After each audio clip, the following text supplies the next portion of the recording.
নকশি কাঁথার রাজার কন্যা, কোথায় তোমার বাড়ি?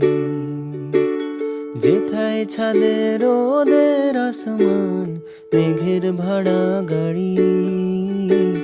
পালিয়ে যাওয়ার রাস্তা ধরে যাই রূপকথাদের কাছে। তোমার কাছে দুঃখ ভোলাবার রূপোর কাঠি আছে। পেঁজা তুলোর নাক ছাবি আর জুই ঝরানো কেশে। বলো কন্যা যাবে নিয়ে তোমার মুলুক দেশে। চার দেয়ালে এই খেলা ঘর, খেলবো না আর একা। দত্তি দানো পেরিয়ে গেলে ঠিক পাবো তোমার দেখা।